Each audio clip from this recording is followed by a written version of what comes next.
Hello all. इस lecture में हम लोग डिस्कस करेंगे फोर्स्ड हार्मोनिक ऑसिलेटर में resonance and sharpness of resonance curve. ठीक है, बेसिकली क्वालिटी फैक्टर को डिस्कस करेंगे। ठीक है, तो सबसे पहले फोर्स्ड हार्मोनिक ऑसिलेटर क्या होता है। तो मान लो यहाँ पे हमने एक पेंडुलम लटकाया, तो पेंडुलम जैसे ही लटकाओगे ड्यू टू ग्रेविटी यहाँ पे आके रुकेगा। मान लेते हैं उसको हमने थीटा एंगल पे डिस्प्लेस किया। जब थीटा एंगल पे डिस्प्लेस करोगे तो पेंडुलम क्या करेगा, फिर से अपने इनिशियल पोजीशन पे आने का प्रयास करेगा। ऐसा क्यों है? ऐसा है रिस्टोरिंग फोर्स के कारण, जो कि लगता है माइनस ऑफ के एक्स के बराबर होगा।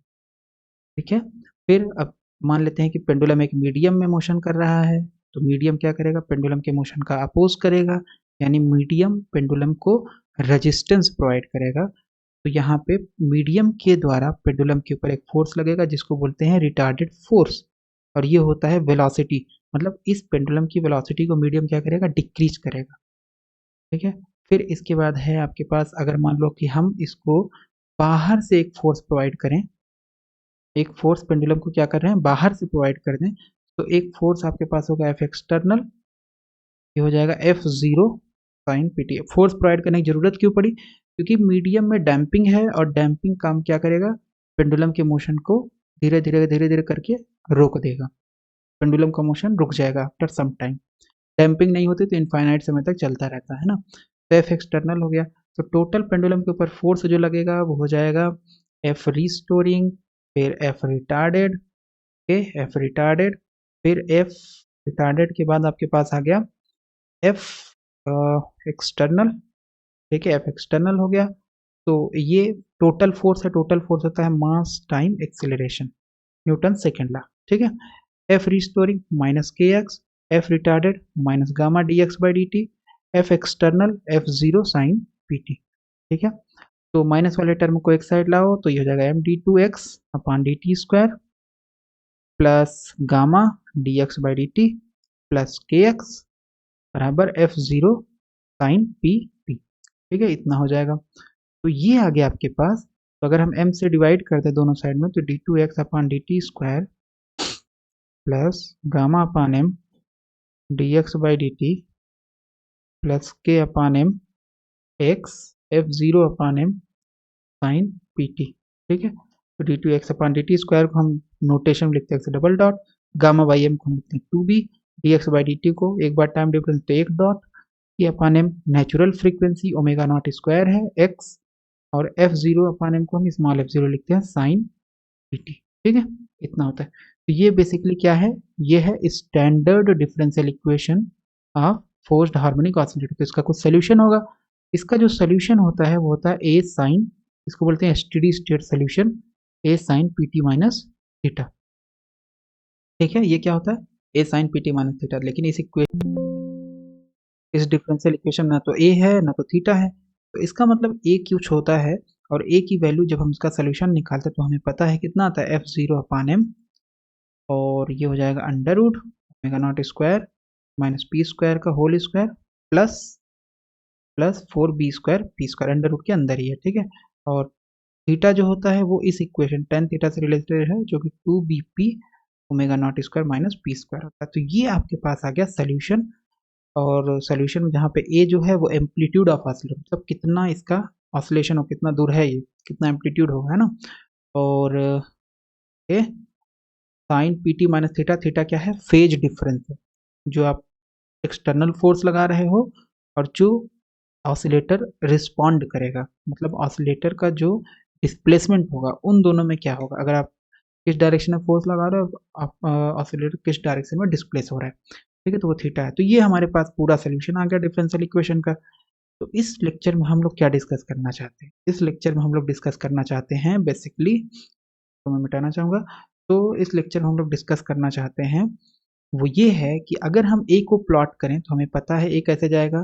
सपोज इधर एक्स एक्सिस पे पी ले लिया, इधर ये ले लिया, तो ये सारा केस हमने डिस्कस कर रखा है। तो मान लें अगर इनिशियली एम्पलीट्यूड ए जीरो रहा हो तो इस तरीके से ऐसे जाएगा, और फिर ऐसे होकर के, बेसिकली हम ए को प्लॉट कर रहे हैं तो ऐसे जाएगा और फिर ऐसे होकर के जीरो हो जाता है हाई फ्रीक्वेंसी पे। तो ये जिस पॉइंट पे मैक्सिमम होता है एम्पलीट्यूड, उस पॉइंट को बोला जाता है रेजोनेंट फ्रीक्वेंसी पी आर। और इसकी वैल्यू कितनी होती है, इसकी वैल्यू होती है under root omega not square minus two B square. ठीक है, तो ये हमने प्लॉट किया। लेकिन अगर हम डैम्पिंग को कम करते जाएं, डैम्पिंग को अगर कम करेंगे तो ये जो मैक्सिमम एम्पलीट्यूड है, ये इस कर्व का मैक्सिमम पॉइंट यानी मैक्सिमम एम्पलीट्यूड है, इसकी वैल्यू बढ़ जाती है। ठीक है, तो जैसे ही बढ़ेगी तो पहला कर्व ज़्यादा शार्प होगा दूसरे से, फिर अगर मैग्नीट्यूड आपका जो डैम्पिंग का है वो और कम है तो ये और ज़्यादा शार्प हो जाएगा, इस हिसाब से जाएगा। तो ये जो शार्पनेस है ये किस चीज़ के ऊपर डिपेंड कर रही है, इसी के बारे में इस लेक्चर में हमें देखना है कि ए वर्सेस पी अगर हम प्लॉट करें तो कौन से कर्व के लिए या कौन सी कंडीशन के लिए आपका कर्व में शार्पनेस सबसे ज़्यादा होगी। तो शार्पनेस से क्या फ़ायदा है, शार्पनेस से हमें ये फ़ायदा है कि हम उस कर्व का रेजोनेंट फ्रीक्वेंसी बता सकते हैं ना। तो जितना ज़्यादा ये स्टीप होगा, उतना जितना ज़्यादा नैरो होगा उतना ही आसान होगा इसका ये मैक्सिमम पॉइंट को खोजना। जितना ज़्यादा ये फ्लैट होगा उतना ही मुश्किल होगा। तो सपोज आपके पास ये कर्व है तो इसका मैक्सिमम पॉइंट खोजना डिफिकल्ट है ना। लेकिन अगर यही कर्व आपके पास ऐसे है तो इस तरीके से शार्प है, इसका मैक्सिमम पॉइंट ऑब्वियसली यही होगा। ठीक है, इस वाले केस में यहाँ पे भी मान सकते हो, यहाँ पे भी मान सकते हो। तो इसलिए शार्पनेस किस लिए इंपॉर्टेंट है, रेजोनेंस के लिए इंपॉर्टेंट है। तो यहाँ पे हमारे पास क्या है, रेजोनेंस ऑफ शार्पनेस में एम्पलीट्यूड रेजोनेंस हमें पता है, ए मैक्सिमम ये हमने डिस्कस कर रखा है ना। कैसे निकालते हैं, ए का ये ए है, जनरल फार्मूला ऑफ एम्पलीट्यूड का मैक्सिमम निकालना पड़ेगा। पहले डिफ्रेंसिएशन करके जीरो करो, ये सब हम कर चुके हैं डिटेल में प्रीवियस लेक्चर्स में। तो ए मैक्सिमम हमारे पास इतना होता है। और अगर स्मॉल डैम्पिंग यानी स्मॉल डैम्पिंग का केस ले लोगे तो बी स्क्वायर बहुत छोटा है ओमेगा नॉट स्क्वायर से। स्मॉल डैम्पिंग का मतलब बी स्क्वायर का मान ओमेगा नॉट से छोटा, तो ये टर्म गया, यहाँ जस्ट बचेगा ओमेगा नॉट, तो ये आ जाएगा F zero upon M two B omega nought, small damping का केस अगर आप लोगे तो। ठीक है, सो ए मैक्सिमम, और हम स्मॉल डैम्पिंग लेंगे तभी हमारे पास कर्व में शार्पनेस आएगी, कर्व बहुत पतला होगा, है ना। अगर स्मॉल डैम्पिंग नहीं लोगे तो कर्व इस तरीके से फ्लैट होगा, लेकिन स्मॉल डैम्पिंग लोगे तभी कर्व इस तरीके से स्टीप होगा। तो ओके, तो रेजोनेंस फ्रीक्वेंसी जो होती है under root omega not square minus two B square होता है। ये हमारे पास जनरल फार्मूला है एम्पलीट्यूड का। तो अगर इस एम्पलीट्यूड के फार्मूले में हम ले लें पी बराबर जीरो, पी बराबर जीरो मतलब जीरो ड्राइविंग फ्रीक्वेंसी अगर ले लें, तो जैसे ही जीरो लोगे तो ये जीरो हो गया, ये जीरो हो गया, तो ये हो जाएगा ओमेगा नॉट फोर, तो जीरो ही हो गया, तो यहाँ आ जाएगा under root omega nought four का मतलब हो गया omega square F zero upon M. और इसको हम बोल देते हैं, ए को हमने नाम दे दिया पी बराबर जीरो पे ए जीरो। तो अगर इन दोनों को डिवाइड करें, ए मैक्सिमम जो कि इतना है और ए जीरो जो कि इतना है, दोनों को डिवाइड करें मैक्सिमम अपॉन ए जीरो, तो ए मैक्सिमम है f zero upon m upon two B omega zero. A zero है f zero upon m upon omega not square, F zero upon m से एफ जीरो अपना cancel, omega not square ऊपर चला जाएगा यहाँ पे, और डिवाइड में आ जाएगा टू बी ओमेगा नॉट। तो यहाँ से एक पावर तो कैंसिल हो गया, ठीक है, तो एक पावर कैंसिल हो जाएगा, ओमेगा ऊपर जाएगा, तो ये आ जाएगा इसका answer omega nought by two B. तो वन अपॉन टू बी को अगर प्रीवियस लेक्चर देखो तो पता है इसको क्या बोला जाता है, इसको बोला जाता है रिलैक्सेशन टाइम टाउ, तो टाउ से रिप्रेजेंट किया जाता है। ए मैक्सिमम अपॉन ए जीरो क्या होता है, आ गया हमारे पास ओमेगा जीरो टाउ। और ये जो क्वांटिटी है इस क्वांटिटी को बोला जाता है क्वालिटी फैक्टर। तो क्यू बराबर, इसको बेसिकली क्या बोलते हैं, ओमेगा जीरो टाउ को क्वालिटी फैक्टर।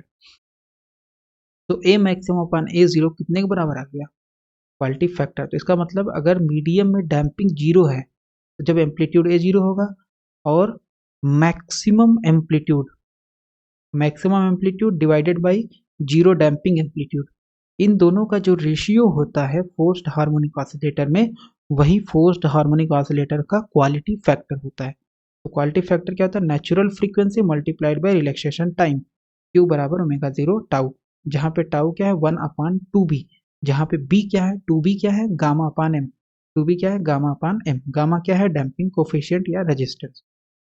तो a maximum upon A zero आ गया क्यू के बराबर। सो क्वालिटी फैक्टर, ये क्यू क्या है, quality factor is equal to amplitude at resonance.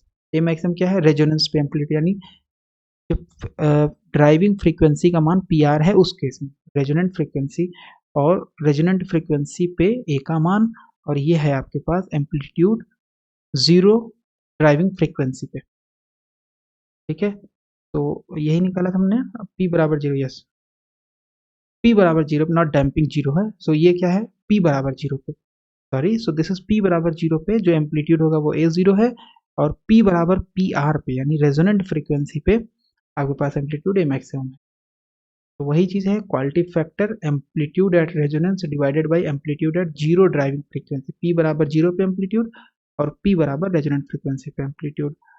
The term sharpness of resonance refers to the rate of fall in amplitude with the change of driven frequency on each side of resonant frequency।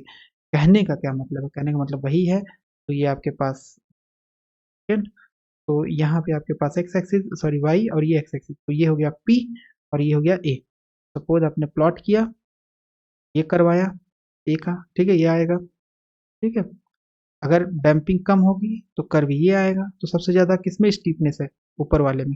तो यही कहने का मतलब है, जो जितना ज़्यादा steep होगा, मतलब कितना फास्ट उसका यहाँ से फ्रीक्वेंसी में अगर चेंज होगा तो कितना फास्ट एम्पलीट्यूड डिक्रीज हो रहा है। यहाँ पे एम्पलीट्यूड धीरे धीरे इंक्रीज होगा और धीरे धीरे डिक्रीज होगा, है ना।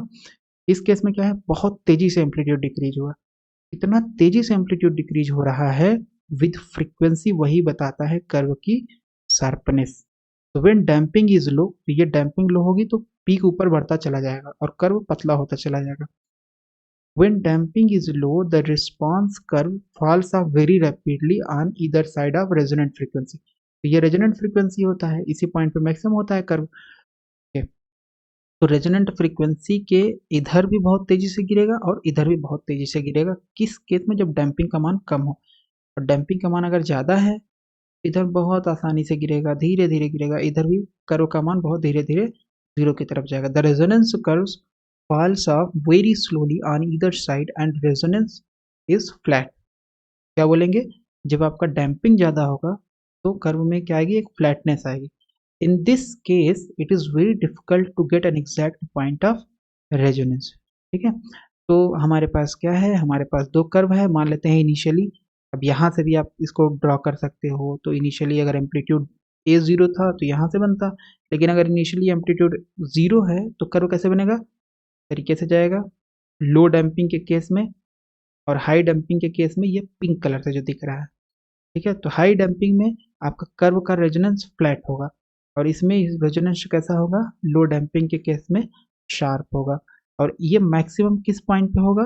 किस फ्रीक्वेंसी के लिए? रेजोनेंस फ्रीक्वेंसी या रेजोनेंट फ्रीक्वेंसी पे।